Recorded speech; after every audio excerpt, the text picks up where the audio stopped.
Bonjour, morning brief du 1er août 2025. Alors, la bourse de Tunis a terminé la dernière séance du mois de juillet sur une note négative avec un Tune Index qui a accusé un repli de 0,25%, réduisant ses gains annuels à 18,90%, mais une hausse de 2,23% sur le mois de juillet. Il s'agit d'un neuvième mois positif euh, en succession consécutive pour la bourse de Tunis, c'est-à-dire depuis novembre 2024.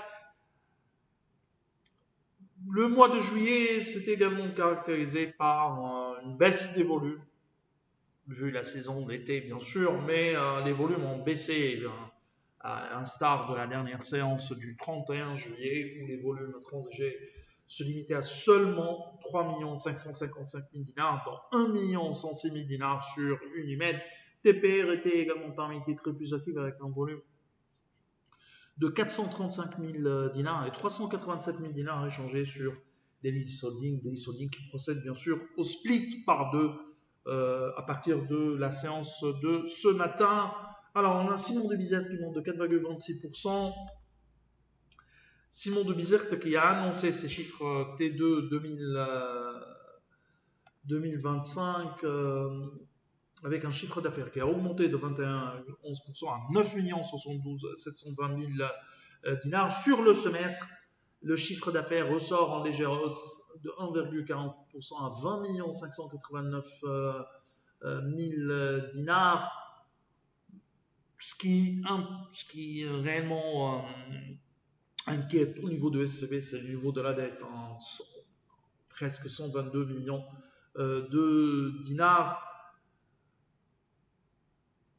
On a également parmi les principales hausses de la séance Monoprix qui a pris encore 2,59%, Arthez qui progresse de 2,44%, 1,99% de hausse pour Numed et ICF qui avance de 1,33%.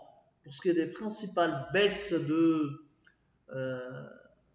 la séance, on a un MPBS qui recule de 5,77%, 4,32% de repli pour SIL, Assad Davis de 4,31%, 3,85% de perte pour son OCR et BH Bank qui abandonne 3,70%. Parmi les principaux écarts du mois, à signaler les gains de plus de 25% pour Naql Daily Holding qui monte également plus de 25%.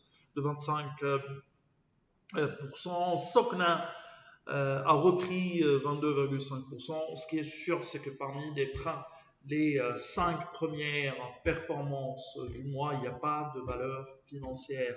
Ça, ce qu'on le dit, ou pas de valeur bancaire. Ça, ce qu'on le répète encore une fois, c'est que les bancaires continuent de sous-performer le Thune Index. Parmi les principales baisses de ce mois de juillet, un SCB qui perd plus de 17%, Siam qui dévisse également de 8% et Sotetel qui abandonne plus de 7%, Sifat recule également de d'un peu plus de 4%.